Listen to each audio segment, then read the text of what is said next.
दोस्तों, ये तो आपको पता है कि हमारी पृथ्वी कई अजीबोगरीब रहस्यों से भरी पड़ी है।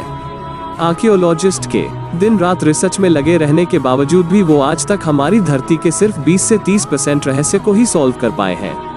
पुराने समय से लेकर आज तक हमें पृथ्वी पर कुछ ना कुछ ऐसा मिलता आ रहा है जिन्होंने आर्कियोलॉजिस्ट के भी रोंगटे खड़े कर दिए हैं। आज हम आपको इस धरती पर मिली कुछ ऐसी डिस्कवरीज के बारे में बताएंगे जिनके बारे में सुनकर आपकी नींद उड़ जाएगी। आप वीडियो के आखिर तक हमारे साथ बने रहिए। तो चलिए वीडियो को शुरू करते हैं। दोस्तों, 19वीं शताब्दी में एक आर्कियोलॉजिक साइंटिफिक एक्सपीडिशन के दौरान जब खुदाई कराई गई तो रिसर्चर्स के हाथ एक ऐसी चीज लगी जिसके बारे में कोई सोच भी नहीं सकता।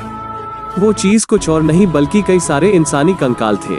कंकाल मिलने वाली बात वैसे इतनी हैरतअंगेज नहीं थी, लेकिन उनमें से कई कंकालों का साइज इंसानी शरीर से करीब 4 गुना ज्यादा था।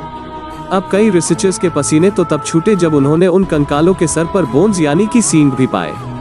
उन्होंने इसके पीछे का रीजन जानने की बहुत कोशिश करी, लेकिन फिर भी उन्हें इसके बारे में कुछ भी पता नहीं चला। दोस्तों, साल 1952 में एक दानिश आर्कियोलॉजिस्ट ने बहुत ही मिस्टीरियस डिस्कवरी करी। असल में उन्हें दलदल के पास एक पुरुष की बॉडी मिली जो पृथ्वी पर करीब 200 BC के टाइम पर रहता था। अब आप सोच रहे होंगे कि इतनी पुरानी बॉडी का तो अब तक कंकाल बन जाना चाहिए था, लेकिन आप वीडियो में देख सकते हैं कि दलदल की वजह से चेहरे को छोड़कर बाकी सारी बॉडी प्रिजर्व है। जहां इस इंसान के आप नाखून से लेकर सर के बालों तक सब कुछ देख सकते हैं और बॉडी के इसी प्रिजर्व सेट की वजह से बॉडी की मृत्यु का कारण भी बताया जा सकता है और यहां तक कि ये भी बताया जा सकता है कि इसने मरने से पहले क्या खाया होगा। इसकी बॉडी पर रिसर्च करने पर पता चला कि इसकी बॉडी पर बहुत सारे घाव मौजूद हैं, जिनमें से कुछ घाव तो बहुत ही गहरे हैं।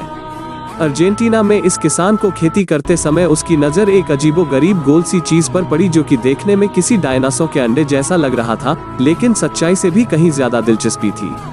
किसान ने जब इस अनोखी चीज को देखा तो उससे रहा नहीं गया और उसने जमीन खोदनी शुरू कर दी। यह गोल चीज 3 फीट जमीन के अंदर धसी हुई थी, जिसे काफी मेहनत करके निकाला गया। जब ये बात आर्कियोलॉजिस्ट तक पहुंची तो पता चला कि ये कोई डायनासोर का अंडा नहीं बल्कि 10,000 साल पुराने एक जानवर के जिस्म का हिस्सा था, जिसे शेल कहा जाता है और वो जानवर इसे अपने डिफेंस के लिए इस्तेमाल करते हैं। हैरत की बात तो ये है कि इतने साल बीत जाने के बाद भी इसकी मजबूती में कोई खास फर्क नहीं आया। इन जानवरों को गले तो डोन कहा जाता था और उस शेल का वजन ही करीब 1100 किलो था। यानी कि जिस जानवर का शेल ही इतना वजनी हो तो उस पूरे जानवर का वजन कितना हो सकता है, इसका अंदाजा आप खुद ही लगा सकते हैं। दोस्तों, मोना न्यूजीलैंड में रहने वाली एक ऐसी बर्ड है जो कि 15वीं शताब्दी में ही विलुप्त हो गई थी और ये बाढ़ करीब 4 मीटर लंबी हुआ करती थी और यहाँ तक कि इसका वजन करीब 250 किलो तक हुआ करता था। अब हम ये बातें आपको इसलिए बता रहे हैं कि न्यूजीलैंड में जब आर्कियोलॉजिस्ट खुदाई कर रहे थे तब उन्हें इस विशालकाय बाढ़ का एक पंजा मिला जो कि ऐसा लगता था कि वो बस अभी मरा है, और रिसर्च पर पता चला कि वो पंजा इसी बाढ़ का है। जिले के कोस्टल हाईवे की रिपेयरिंग के दौरान एक ऐसा पॉइंट आया जब हाईवे का काम रोकना पड़ा। यह काम वैसे चिली के अताकमा नाम के डेजर्ट में चल रहा था, जहां 120 फीट की ऊंचाई पर एक चट्टान के ऊपर 2 या 4 नहीं बल्कि पूरे 75 ढांचे मिले और वो भी वेल के। अब वर्कर्स को ये नहीं समझ आ रहा था कि रेगिस्तान के बीचों बीच 120 फीट की ऊंचाई पर, जहां से समंदर भी काफी दूर था, वहां एक साथ 75 बड़ी बड़ी वेल्स कैसे आ गई। आर्कियोलॉजिस्ट की टीम जब वहां पहुंची तो इन्वेस्टिगेशन शुरू हो गई और उन्हें ये पता चला कि ये वेल्स के ढांचे 30 लाख से लेकर 70 लाख साल पुराने हैं और आर्कियोलॉजिस्ट का ये मानना है कि ठीक इतने साल पहले ये जगह समंदर का किनारा हुआ करती थी। और आपको ये तो पता है कि जब वेल मछली बीमार होती है तो वो किनारों पर ही आ जाती है, लेकिन अब एक साथ 70 वेल कैसे किनारे पर आ गई, ये बात आज भी एक रहस्य है। वैसे दोस्तों, क्या आपको रास्ते में कभी गिरे हुए पैसे मिले हैं?